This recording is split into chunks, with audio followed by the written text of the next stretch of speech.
왜 미사일 개발 담당자였던 김낙겸하고 김정식이냐는. 예, 그거는 전낙겸 같은, 그러니까 김낙겸 같은 전략군 사령관은 마찬가지로 전략 로켓 사령관 아닙니까? 네, 미사일 그렇죠. 사령관인데 이 전략이 들어간 건 대체 우리도 지금 미군 전략 로켓 사령관이 왔는데 핵무기를 다루는 사령관입니다. 일반 사령관이 아니에요. 네, 네. 그러면 말하자면 핵코드나 핵가방을 들고 다니면서 김정은 옆에 있는 사람은 바로 김낙겸이기 때문에 김낙겸이는 구림자처럼 따라다닐 수밖에 없습니다. 6.25 전쟁, 네. 이제 전면전 사태가 벌어진다면 네. 또 전면전이 아니더라도 남북 관계가 긴장하고 북미 관계가 긴장하게 되면 다른 사람은 몰라도 김낙겸은 항상 김정은 옆에 있을 것이라고 보기 때문에 피난을 가더라도 완전히 전쟁 상황이 끝난 상황에서 가는 게 아니고 전쟁 진행 상황에서 가기 때문에 김낙겸은 반드시 필요하죠. 핵 가방을 들고 있는 게 김낙겸일 것이다. 그러니까 핵 코드를 마지막에 푸는 사람은 결국은 김낙겸이죠. 자, 그런데 태영호 전 공사의 입에서 확인된 김정은의 도피 계획, 여기에 가족이라고 이름을 올린 사람은 이설주, 부인인 이설주 하나밖에 없었습니다. 근데 강명두 교수, 저희가 알기로는 딸 김주혜가 있지 않습니까? 딸도 놓고 간다는 계획인가요, 그러면?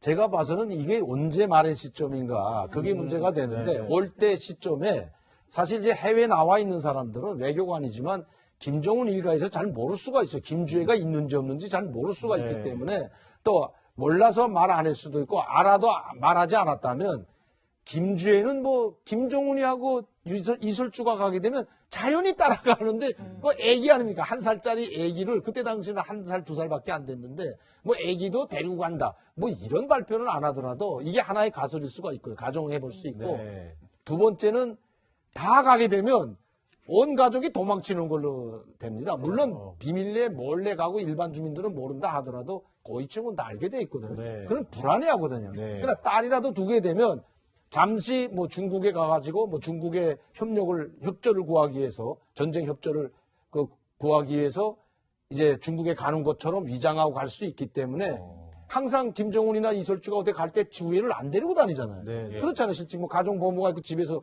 크고 뭐 하지 항상 데리고 다니는 거 아니거든.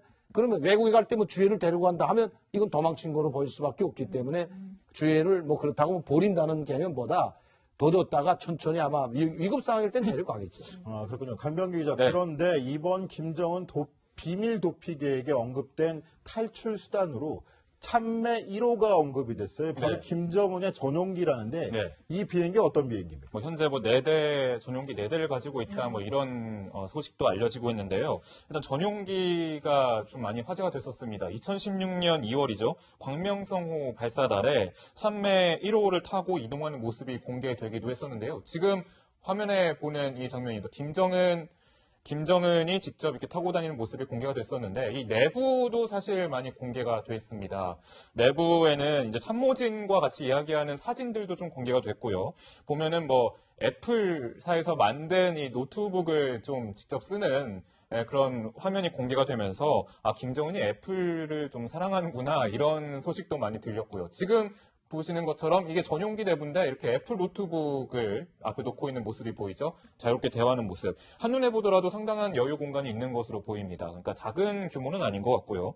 특히 지난 3월에 풍계리 핵실험장에도 이 전용기가 나타나서 김정은이 핵 관련 뭐 실험을 하는 거 아니냐, 육체 핵실험 관련 가능성까지 제기되기도 했습니다. 그러니까 전용기 동선만 알면 김정은의 어떤 의도인지 파악할 수 있다 이런 분석이 나오고 있습니다. 자, 그럼 저 전용기 안 내부 영상을 보면은 저게 지금 러시아 인류신사에서 제작한 IL-62 M이라는 기종인데 저 비행기 충분히 넓어 보이는데 당장 김정은이 탈출할 때 이설주, 김낙겸, 김정식 이 세 사람만 데리고 간다는 건 좀 약간 의아스러운 면도 있는 것 같아요. 예, 그렇습니다. 일단 뭐 아까도 시나리오에 대해서 설명해 드렸지만 이 2대를 가지고 이제 4명이 이동을 한다고 그래요. 근데 김정은과 김낙겸 전략군 사령관이 같이 탑니다.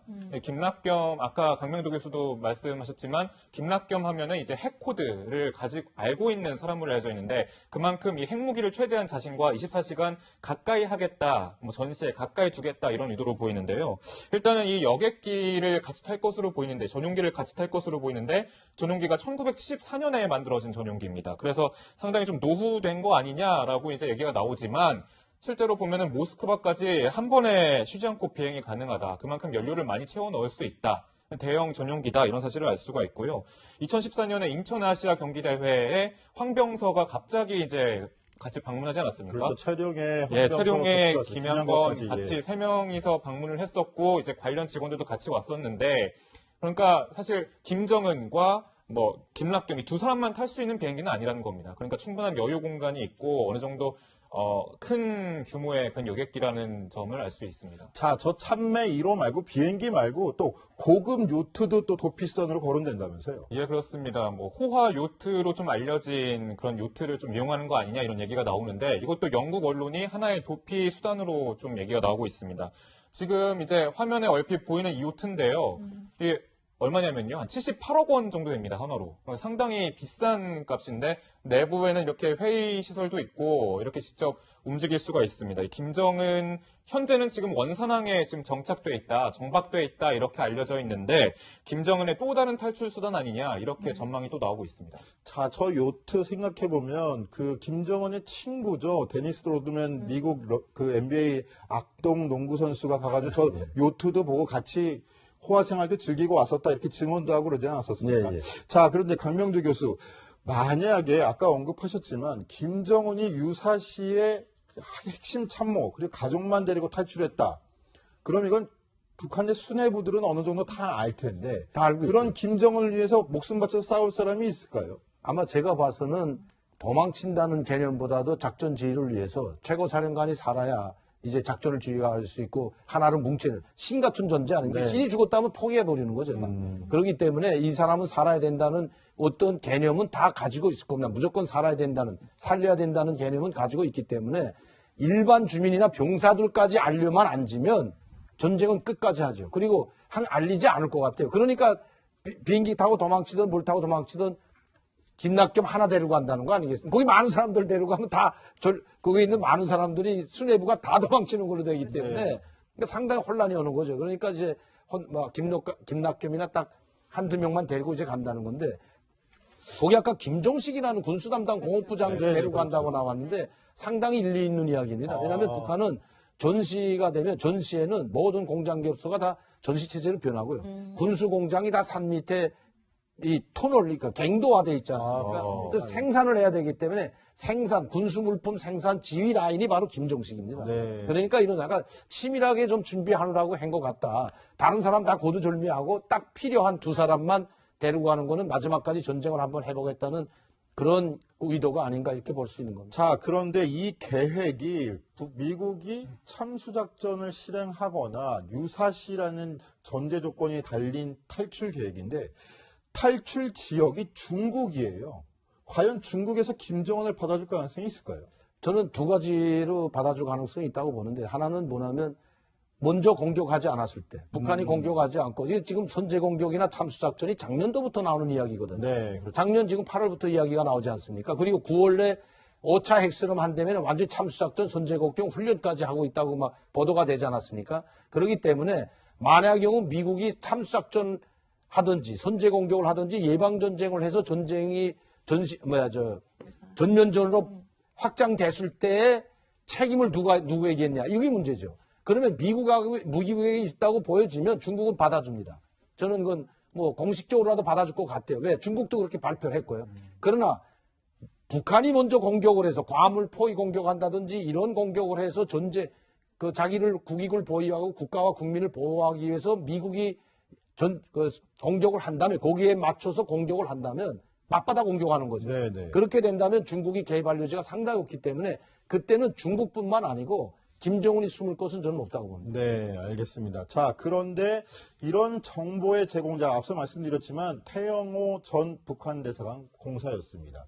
태영호 전 공사가 지난해 12월 탈북 기자간담회에서 밝힌 심경 한번 목소리로 직접 들어보시기 바랍니다.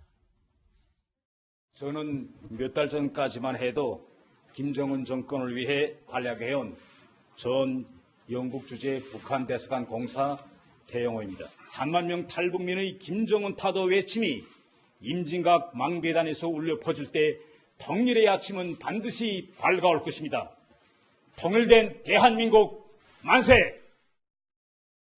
자, 강명도 교수님, 저 태영호 전 공사가 지난해 12월 우리나라 땅을 밟고서 저 탈북 기자회견을 하기 전에 우리나라에 들어오기 전에 네. 영국 정보기관에 이런 이야기를 했다는 건데요. 네. 영국 정보기관에 이 이야기를 하고 들어온 이유는 뭘까요? 근데 그 뭐 이유보다도요. 정보기관에 자기 보호를 요청했기 때문에 네. 저하고 지금 케이스가 비슷해요. 제가 우리 한국 오기 전에 미국 대사관에 있었거든요. 네. 그러니까 보호 신청하고 뭐 미국으로 뭐 망명하겠다는 그 망명 신청을 할 때면 정보기관에 자기가 알고 있는 정보를 다 이야기하게 돼 있습니다. 내가 어떤 중요한 정보를 가지고 있다고 해야 자기 몸값도 올라가고 보호도 더 잘해줄 거 아니겠습니까? 그러니까 내가 누구고 내가 어떤 정보를 가지고 있다. 이래서 자기가 가지고 있는 기본적인 정보는 이제 저 영국 정보기관과 미국 CIA 그 정보기관에 다 거반 다 이야기하지 않았을까. 그렇게 생각해 볼 수가 있는 거죠. 자, 그러면은 도리어 그런 고급 정보를 알고 있으면 한국 가지 말고 우리한테 있어라 이렇게 요청하는 경우는 없나요? 강명도 교수께는 그런 요청 없었습니까? 근데 왜 그러냐면 미국에 간 사람도 많죠. 영국에 간 사람도 있고 고위층들이 직접 저 3국에서 미국행, 영국행, 유럽행 택한 사람들이 상당히 많은데 제가 봐서는 이 태영호 공사도 처음에 우리하고 연계가 돼 있었던 거기 때문에 그게 발표하지 않았습니까? 우리 쪽하고 연계가 돼 가지고 이제 자기가 오겠다는 우리한테 오겠다고 싶은 것을 먼저 말했기 때문에 한국에 오고 싶다는 이야기를 만약에 영국에 있겠다 아니면 미국에 영국은 제가 봐서는 좀 위험할 것 같아요. 영국 상황. 왜? 영국이라는 나라는 그때 당시만 해도 EU에 속해 있었기 때문에 유럽 전체를 요건 없이 다닐 수 있는 나라입니다. 그러니까 그게 독일 비롯해 가지고 공작원들이 많이 나가 있거든요. 심지어 뭐 유럽인들 납치까지 하지 않았습니까? 그렇기 때문에 영국은 위험한데 미국에 가려고 했을 거는 같아요. 미국에는 좀 안전하다 생각하고 가려고 했을 수는 있지만 먼저 우리한테 요청을 했기 때문에 그러면 미국이나 영국에 떨어지겠다고 하면 가로챈 걸로 되잖아요. 사실. 네, 그렇죠. 그렇기 때문에 그럴 수는 없는 거죠. 자, 그런데 시청자분들이 이게 가장 궁금하셨을 것 같아요. 김정은이 저렇게 맨날 미국하고 직접 대적하겠다 그래서 떵떵거리면서 전쟁 벌이겠다고 하는데 실상은 이런 비밀 탈출 계획까지 세워놓고 도망갈 생각하고 있는 거 아니냐. 김정일 시대랑 김일성 시대에도 이런 계획이 있었겠느냐라는 걸 궁금해하실 것 같은데 어떻게 보십니까? 네, 이산 뭐 이렇게 뭐 무서워서 도망가는 거라고는 보지 않고 결사항전 마지막까지 하겠다는 의지이기 때문에 더 위험하다고 보여지거든요. 아, 이게 더 위험한 이게 만약에 계획이다. 중국에 가가지고 전략권 이제 말해서 전략사령관, 로켓 사령관 김낙점이까지 데려간다는 건 마지막 한 방에 몰락하는 순간에 핵무기 터치겠다는 거거든요. 물론 그게 중국이 그걸 허락할지 안 할지는 모르겠지만 일단 마지막까지 싸우겠다는 의지가 있기 때문에 상당히 더 위험하다고 제가 보여지고요. 그리고 옛날에도 그랬습니다. 옛날에는 뭐 핵무기가 없었으니까 이렇게 뭐 핵실험 한 번도 하지 않을 때고 핵무기를 개발하고 있는 당시였기 때문에 그렇지만 93년도, 94년도 폭격설이 나오지 않았습니까? 그 클린턴 행정부 시절이지만 페리 국방장관이 청문회에 나와서 북한이 원상복귀하지 않으면 핵을 원위치대로 돌려놓지 않으면 영변 핵단지 시설을 폭격하겠다는 말을 공개적으로 했거든요. 네. 그래서 북한에서는 여기에 대비해가지고 공격할 수도 있다고 해가지고 그때 당시도 인류신 비행기를 대기시켜 놓은 상태였거든요. 네. 뭐 중국으로 갈지 스위스로 갈지는 모르지만 그리고 한 가지 분명한 사실은 그때 당시 93년도에 지금 김정은을 비롯한 모든 가족들이 이미 스위스로 다 그렇죠. 피난 가 있었던. 예. 그래서 유학을 거기로 가게 됐습니다. 자, 도리어 이런 도피 계획이 결사항전에 더 신호가 될 수 있다라는 진단도 들어볼 수 있었는데요. 이런 결사항전의 의지가 담길 걸까요? 김정은이 오늘 8일 만에 관영 매체 행보를 공개했는데 을지훈련 사흘째를 오늘 보란 듯이 대륙간 탄도미사일 소재를 개발하는 연구소를 시찰했다는 내용입니다. 자, 이현수 기자, 어떤 연구소였습니까? 네, 8일 만에 등장을 했는데요. 매우 밝은 표정으로 이 ICBM을 만드는 그 소재를 개발하는 연구소에 방문을 했습니다. 과학자들을 격려하고 지금 방금 보셨지만 정말 활짝 밝은 모습으로 시찰에 나서는 모습인데요. 보통 현지 지도는 며칠에 갔는지 알려지진 않지만 보통 공개한 전날 갔을 거란 관측이 나오는데 어제 같은 경우는 미 군 수뇌부가 오산 기지를 찾아서 기자회견을 했던 날인데 아마 그거에 대한 맞불성 성격의 공개 행사가 아니냐라는 분석이 나오고 있습니다. 자, 이현수 기자, 그런데 북한 보도 내용을 보니까 김정은이 연구소 찾아가지고 지시한 내용이 있습니다. 네. 고체 엔진 꽝꽝 개발해라 이렇게 지시를 했는데 네. 왜 고체 엔진을 강조한 겁니까? 이게 꽝꽝 생산하라는 표현도 참 신기하잖아요. 네. 그러니까 보통 꽝꽝이 어디 부딪힐 때 나는 소리인데 검색을 해보니까 기세 좋게 일이 진행되는 모양이라는 뜻도 있더라고요. 그만큼 이제 고체 엔진 생산에 박차를 가해라 이런 뜻이었던 것 같은데요. 고체 엔진으로 가는 미사일과 액체 연료가 들어가는 이제 엔진으로 나눌 수 있는데요. 보통 최근에 쐈던 이제 화성형 같은 경우는 액체 연료가 들어갑니다. 근데 고체 연료가 액체 연료보다 훨씬 안정적이고 무엇보다 언제든지 준비해서 기습 발사를 할 수 있다라는 점 때문에 아마 고체 연료가 들어가는 엔진 개발에 좀 더 박차를 가해라라고 김정은이 강조를 한 것 같습니다. 자, 강영도 교수께 이거 한번 여쭤보시고, 김정은이 집권한 이후에 유독 우리가 전략무기다, 우리 남한으로 봐서도 좀 꽁꽁 숨겨야 될 만한 미사일 개발 모습, 공장, 연구소까지 시찰한 걸 다 공개하고 보여주는데 이거 어떤 의도가 있는 거라고 보입니까? 심지어 뭐 전략 로켓 터널까지 그러니까요, 창고까지 네. 한번 까불려면 까불라는 식인데 네. 그러니까 지금 김정은은 제가 그 김정은의 의도를 지금 파악해 보면 먼저 공격할 의도는 없어요, 진짜. 네. 자기 체제를 지키겠다는 겁니다. 그러나 만에 하나라도 나를 참수작전 하든지 나를 죽이려고 하든지 아니면 북한에 대한 선제 공격을 하면 다 죽이겠다는 의도가 있는데 우리 이런 무기를 가지고 그냥 혼자만 당하지는 않겠다. 그러니까 우리를 건드리지 말라. 이게 지금 김정은의 답변인 것 같습니다. 네, 그렇군요. 자, 이런 가운데 전직 주한미군 사령관이 한국의 동의 없이도 북한을 공격할 수 있다. 이렇게 밝혔습니다. 이는 지난번 문재인 대통령 발언과 상충되는 내용인데 당시의 문재인 대통령 발언부터 한번 직접 들어보시죠. 대한민국의 동의 없이 군사행동을 결정할 수 없습니다. 정부는 모든 것을 걸고 전쟁만은 막을 것입니다. 네, 근데 지금 일단 전 주한미군 사령관의 발언을 좀 더 해석을 해보면 이건 전시 상황을 좀 염두에 둔 것은 아니고요. 일단은 지금 북한이 이제 최근에 괌 타격 계획을 좀 밝히지 않았습니까? 근데 이제 한반도 내에 있는 미군 자산을 자체적으로 좀 운영을 하는데 한국군의 그리고 한국의 그런 동의를 받을 필요가 없다는 뜻이지 뭐 전시에 뭐 한국의 동의 없이 뭐 마음대로 움직일 수 있다 이런 내용은 아니라고 좀 분석이 나오고 있습니다. 근데 저는 이제 북한에 대한 그 경고라고 보거든요. 네. 왜냐하면 문재인 대통령이 내가 승인 없이는 전쟁 못하는가 하는 건 우리 문재인 대통령이 승인 안 해주면 한국 정부가 지금 좀 진보적인 정권 아니에요. 그러니까 승인 안 해주면 전쟁은 영원히 안 일어나겠구나. 그리고 제멋대로 놀까봐 오히려 여기에 대한 정보의 전략적 메시지. 차원에서 한국 정부가 승인 안 하더라도 우리가 너희 공격할 수 있다 이런 걸 좀 한번 경고성 메시지를 보내지 않았나 이렇게도 좀 볼 수 있는 것 같아요. 혹시 이게 트럼프 미국 행정부의 명분 쌓기가 되지 않을까 하는 우려도 있습니다. 근데 제가 봐서는 만약에 괌 포위 공격을 하게 되면 핵잠수함이 와가지고 몰래 와서 공격하는 가능하다고 저는 보거든요. 네. 우리하고 우리한테 알릴 때는 우리 용토를 이용해가지고 활용해서 이제 비행기가 들고 하면 우리 용해를 써야 됩니다. 용토나 용공을 써야 되는데 그렇게 안 하고 미국이 때릴 수 있는 건 핵잠수함이죠. 네. 핵잠수함이 와가지고 어디에 숨어 있는지 모릅니다. 이건. 어디서 발사하는지도 모르고요. 그렇게 해서 공격할 수도 있을 수도 있다고 저는 보여집니다. 네, 알겠습니다. 을지 프리덤 가디언 훈련 사흘째까지도 긴장 상황이 계속 유지되고 있는 한반도 상황까지 저희가 한번 진단을 해봤고요.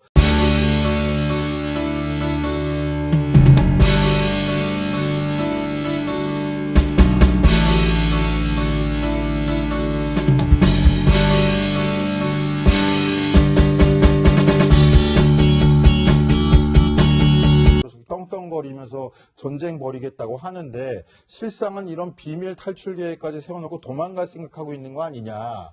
김정일 시대랑 김일성 시대에도 이런 계획이 있었겠느냐라는 걸 궁금해하실 것 같은데 어떻게 보십니까? 네, 이산 이렇게 무서워서 도망가는 거라고는 보지 않습니다. 결사항전 마지막까지 하겠다는 의지이기 때문에 더 위험하다고 보여지거든요. 이게 더 위험한 이게 만약에 계획이다. 중국에 가가지고 이제 말하자 전략사령관, 로켓사령관 김낙겸이까지 데려간다는 건 마지막 한 방에 몰락하는 순간에 핵무기 터치겠다는 거거든요. 물론 거기서 중국이 그걸 허락할지 안 할지는 모르겠지만 일단 마지막까지 싸우겠다는 의지가 있기 때문에 상당히 더 위험하다고 제가 보여지고요. 그리고 옛날에도 그랬습니다. 옛날에는 핵무기가 없었으니까 이렇게 핵실험 한 번도 하지 않을 때고 핵무기를 개발하고 있는 당시였기 때문에 그렇지만 93년도, 94년도 폭격설이 나오지 않았습니까? 클린턴 행정부 시절이지만 페리 국방장관이 청문회에 나와서 북한이 원상복귀하지 않으면 핵을 원위치대로 돌려놓지 않으면 영변 핵단지 시설을 폭격하겠다는 말을 공개적으로 했거든요. 네. 그래서 북한에서는 여기에 대비해가지고, 공격할 수도 있다고 해가지고, 그때 당시도 인류신 비행기를 대기시켜 놓은 상태였거든요. 네. 뭐 중국으로 갈지, 스위스로 갈지는 모르지만, 그리고 한 가지 분명한 사실은 그때 당시 93년도에 지금 김정은을 비롯한 모든 가족들이 이미 스위스로 다 그렇죠. 피난 다 했었던. 네. 그래서 유학을 거기로 가게 됐습니다. 자, 도리어 이런 도피 계획이 결사항전에 더 신호가 될 수 있다라는 진단도 들어볼 수 있었는데요. 이런 결사항전의 의지가 담길 걸까요? 김정은이 오늘 8일 만에 관영 매체 행보를 공개했는데 을지훈련 사흘째일 오늘 보란 듯이 대륙간 탄도미사일 소재를 개발하는 연구소를 시찰했다는 내용입니다. 자, 이현수 기자, 어떤 연구소였습니까? 네, 8일 만에 등장을 했는데요. 매우 밝은 표정으로 이 ICBM을 만드는 그 소재를 개발하는 연구소에 방문을 했습니다. 과학자들을 격려하고 지금 방금 보셨지만 정말 활짝 밝은 모습으로 시찰에 나서는 모습인데요. 보통 현지 지도는 며칠에 갔는지 알려지진 않지만 보통 공개한 전날 갔을 거란 관측이 나오는데 어제 같은 경우는 미군 수뇌부가 오산 기지를 찾아서 기자회견을 했던 날인데 아마 그거에 대한 맞불성 성격의 공개 행사가 아니냐라는 분석이 나오고 있습니다. 자, 이현수 기자, 그런데 북한 보도 내용을 보니까 김정은이 연구소 찾아가가지고 지시한 내용이 있습니다. 네. 고체 엔진 꽝꽝 개발하라 이렇게 지시를 했는데 네. 왜 고체 엔진을 강조한 겁니까? 이게 꽝꽝 생산하라는 표현도 참 신기하잖아요. 네. 그러니까 보통 꽝꽝이 어디 부딪힐 때 나는 소리인데 검색을 해보니까 기세 좋게 일이 진행되는 모양이라는 뜻도 있더라고요. 그만큼 이제 고체 엔진 생산에 박차를 가해라 이런 뜻이었던 것 같은데요. 고체 엔진으로 가는 미사일과 액체 연료가 들어가는 이제 엔진으로 나눌 수 있는데요. 보통 최근에 쐈던 왜 미사일 개발 담당자였던 김낙겸하고 김정식이냐는.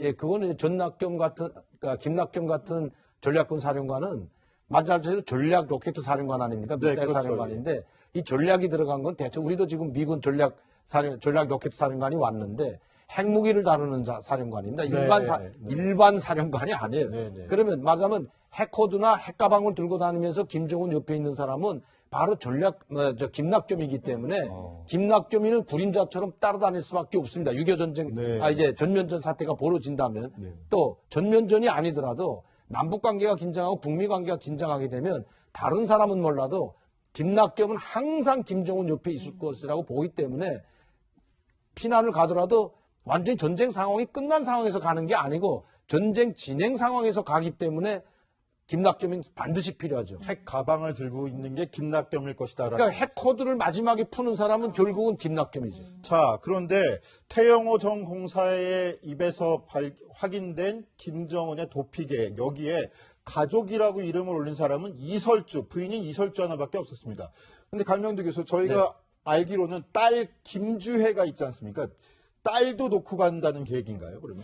제가 봐서는 이게 언제 말의 시점인가 그게 문제가 되는데 네. 올 때 시점에 사실 이제 해외에 나와 있는 사람들은 외교관이지만 김정은 일가에서 잘 모를 수가 있어요. 김주혜가 있는지 없는지 잘 모를 수가 네. 있기 때문에 또 몰라서 말 안 할 수도 있고 알아도 말하지 않았다면 김주혜는 뭐 김정은이 하고 이설주가 가게 되면 자연히 따라가는데 뭐 애기 아닙니까? 1살짜리 애기를 그때 당시는 1살, 2살밖에 안 됐는데 뭐 애기도 데리고 간다. 뭐 이런 발표는 안 하더라도 이게 하나의 가설일 수가 있고요. 가정해 볼 수 있고 네. 두 번째는 다 가게 되면 온 가족이 도망치는 걸로 됩니다. 물론 비밀리에 몰래 가고 일반 주민들은 모른다 하더라도 고위층은 다 알게 돼 있거든요. 네. 그럼 불안해하거든요. 네. 그러나 딸이라도 두게 되면 잠시 뭐 중국에 가가지고 뭐 중국의 협조를 구하기 위해서 전쟁 협조를 구하기 위해서 이제 중국에 가는 것처럼 위장하고 갈 수 있기 때문에 항상 김정은이나 이설주가 어디 갈 때 주위를 안 데리고 다니잖아요. 네. 그렇잖아요. 실제 뭐 가정 보호가 있고 집에서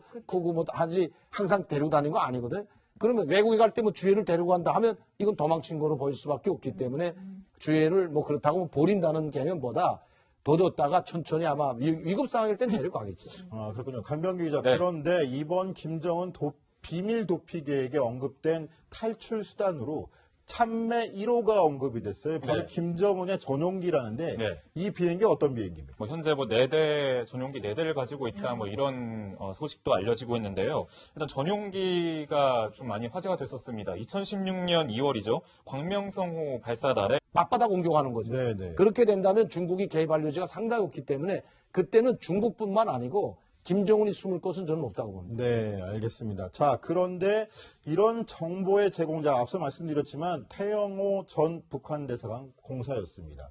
태영호 전 공사가 지난해 12월 탈북 기자간담회에서 밝힌 심경, 한번 목소리로 직접 들어보시기 바랍니다.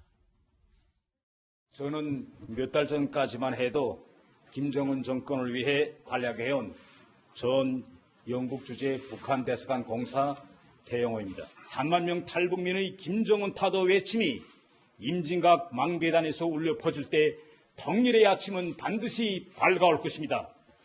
통일된 대한민국 만세! 자, 강명도 교수님, 저 네. 태영호 전 공사가 지난해 12월 우리나라 땅을 밟고서 저 탈북 기자회견을 하기 전에 우리나라에 들어오기 전에 네. 영국 정보기관에 이런 이야기를 했다는 건데요. 네. 영국 정보기관에 이 이야기를 하고 들어온 이유는 뭘까요? 근데 이유보다도요, 정보기관에 자기 보호를 요청했기 때문에 네. 저하고 지금 케이스가 비슷해요. 제가 원래 한국 오기 전에 미국 대사관에 있었거든요. 네. 그러니까 보호 신청하고 미국으로 망명하겠다는 그 망명 신청을 할 때면 정보기관에 자기가 알고 있는 정보를 다 이야기하게 되어 있습니다. 내가 어떤 중요한 정보를 가지고 있다고 해야 자기 몸값도 올라가고 보호도 더 잘해줄 거 아니겠습니까? 그러니까 내가 누구고 내가 어떤 정보를 가지고 있다. 이래서 자기가 가지고 있는 기본적인 정보는 이제 영국 정보기관과 미국 CIA 그 정보기관에 다 거반 다 이야기하지 않았을까.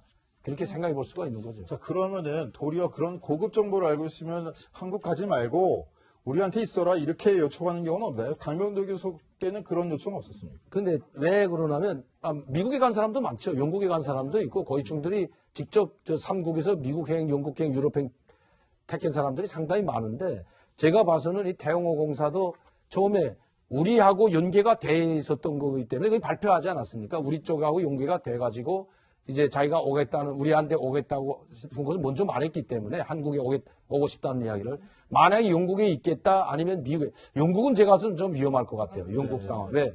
영국이라는 나라는 그때 당시만 해도 EU에 속해 있었기 때문에 유럽 전체를 요건 없이 다닐 수 있는 나라입니다. 그러니까 그게 독일 비롯해가지고 공작원들이 많이 나가 있거든요. 심지어 유럽인들 납치까지 하지 않았습니까? 그렇기 때문에 영국은 위험한데 미국에 가려고 했을 거는 같아요. 미국에는 좀 안전하다 생각하고 가려고 했을 수는 있지만 먼저 우리한테 요청을 했기 때문에 그러면 미국이나 영국에 떨어지겠다 하면 가로챈 걸로 됐잖아요. 사실. 네, 그렇죠. 그렇기 때문에 그럴 수는 없는 거죠. 자, 그런데 시청자분들이 이게 가장 궁금하셨을 것 같아요. 김정은이 저렇게 맨날 미국하고 직접 대적하겠다고. 네, 산매 1호를 타고 이동하는 모습이 공개되기도 했었는데요. 지금 화면에 보는 이 장면입니다. 김정은이 직접 이렇게 타고 다니는 모습이 공개가 됐었는데 이 내부도 사실 많이 공개가 됐습니다. 내부에는 이제 참모진과 같이 이야기하는 사진들도 좀 공개가 됐고요.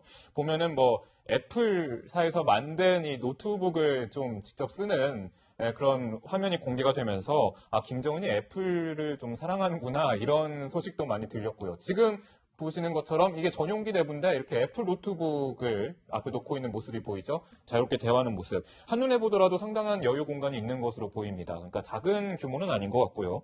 특히 지난 3월에 풍계리 핵실험장에도 이 전용기가 나타나서 김정은이 핵 관련 실험을 하는 거 아니냐. 육체 핵실험 관련 가능성까지 제기되기도 했습니다. 그러니까 전용기 동선만 알면 김정은의 어떤 의도인지 파악할 수 있다. 이런 분석이 나오고 있습니다. 자, 그런데 저 전용기 안 내부 영상을 보면은 저게 지금 러시아 인류신사에서 제작한 IL-62 M이라는 기종인데 저 비행기 충분히 넓어 보이는데 당장 김정은이 탈출할 때 이설주, 김락겸, 김정식 이 세 사람만 데리고 간다는 건 좀 약간 의아스러운 면도 있는 것 같아요. 예, 그렇습니다. 일단 아까도 시나리오에 대해서 설명해드렸지만 이 두 대를 가지고 이제 4명이 이동을 한다고 그래요. 근데 김정은과 김락겸 전략군 사령관이 같이 탑니다. 예, 김락겸 아까 강명도 교수도 말씀하셨지만 김락겸 하면은 이제 핵 코드를 알고 있는 사람으로 알려져 있는데 그만큼 이 핵무기를 최대한 자신과 24시간 가까이 하겠다, 전시에 가까이 두겠다 이런 의도로 보이는데요. 일단은 이 여객기를 같이 탈 것으로 보이는데 전용기를 같이 탈 것으로 보이는데 전용기가 1974년에 만들어진 전용기입니다. 그래서 상당히 좀 노후된 거 아니냐라고 이제 얘기가 나오지만 실제로 보면은 모스크바까지 한 번에 쉬지 않고 비행이 가능하다. 그만큼 연료를 많이 채워 넣을 수 있다. 대형 전용기다 이런 사실을 알 수가 있고요. 2014년에 인천 아시아 경기대회에 황병서가 갑자기 이제 같이 방문하지 않았습니까? 그렇죠. 촬영에 예, 촬영에 황병서, 김양건 김양건까지, 같이 예. 세 명이서 방문을 했었고 이제 관련 직원들도 같이 왔었는데 그러니까 사실 김정은과 뭐 김낙겸 이 두 사람만 탈 수 있는 비행기는 아니라는 겁니다. 그러니까 충분한 여유 공간이 있고 어느 정도 큰 규모의 그런 여객기라는 점을 알 수 있습니다. 자, 저 참매 1호 말고 비행기 말고 또 고급 요트도 또 도피선으로 거론된다면서요. 예, 그렇습니다. 뭐 호화 요트로 좀 알려진 그런 요트를 좀 이용하는 거 아니냐 이런 얘기가 나오는데 이것도 영국 언론이 하나의 도피 수단으로 좀 얘기가 나오고 있습니다. 지금 이제 화면에 얼핏 보이는 이 요트인데요. 이게 얼마냐면요. 한 78억 원 정도 됩니다. 하나로. 상당히 비싼 값인데 내부에는 이렇게 회의 시설도 있고 이렇게 직접 움직일 수가 있습니다. 이 김정은 현재는 지금 원산항에 지금 정착돼 있다, 정박돼 있다 이렇게 알려져 있는데 김정은의 또 다른 탈출 수단 아니냐 이렇게 전망이 또 나오고 있습니다. 자, 저 요트 생각해 보면 그 김정은의 친구죠. 데니스 로드맨 미국 그 NBA 악동 농구 선수가 가가지고 저 요트도 보고 같이 호화 생활도 즐기고 왔었다 이렇게 증언도 하고 그러지 않았었습니까? 예, 예. 자, 그런데 강명두 교수 만약에 아까 언급하셨지만 김정은이 유사시의 핵심 참모 그리고 가족만 데리고 탈출했다. 그럼 이건 북한의 수뇌부들은 어느 정도 다 알 텐데 다 알고 그런 있죠. 김정은을 위해서 목숨 바쳐 싸울 사람이 있을까요? 아마 제가 봐서는 도망친다는 개념보다도 작전 지휘를 위해서 최고 사령관이 살아야 이제 작전을 지휘할 수 있고 하나로 뭉치는 신 같은 존재 아닙니까? 네. 신이 죽었다면 포기해버리는 거죠.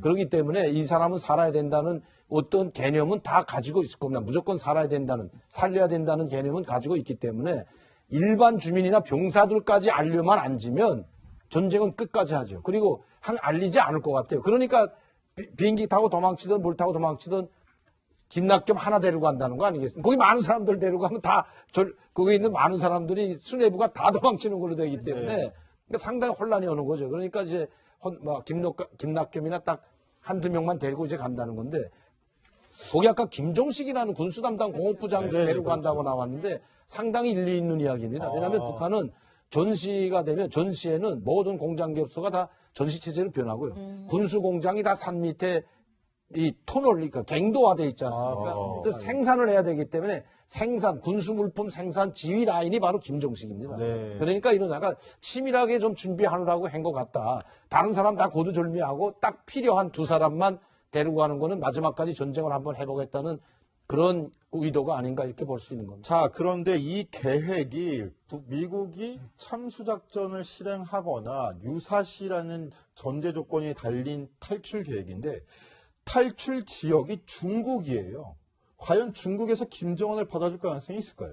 저는 두 가지로 받아줄 가능성이 있다고 보는데 하나는 뭐냐면 먼저 공격하지 않았을 때 북한이 공격하지 않고 지금 선제 공격이나 참수작전이 작년도부터 나오는 이야기거든요. 네, 그렇죠. 작년 지금 8월부터 이야기가 나오지 않습니까? 그리고 9월에 5차 핵실험 한다면 완전히 참수작전 선제 공격 훈련까지 하고 있다고 막 보도가 되지 않았습니까? 그렇기 때문에 만약 경우 미국이 참수작전 하든지 선제 공격을 하든지 예방 전쟁을 해서 전쟁이 전면전으로 확장됐을 때에 책임을 누구에게 했냐 이게 문제죠. 그러면 미국에게 있다고 보여지면 중국은 받아줍니다. 저는 그건 뭐 공식적으로라도 받아줄 것 같아요. 왜? 중국도 그렇게 발표를 했고요. 그러나 북한이 먼저 공격을 해서 과물 포위 공격한다든지 이런 공격을 해서 자기를 국익을 보유하고 국가와 국민을 보호하기 위해서 미국이 공격을 한다면 거기에 맞춰서 공격을 한다면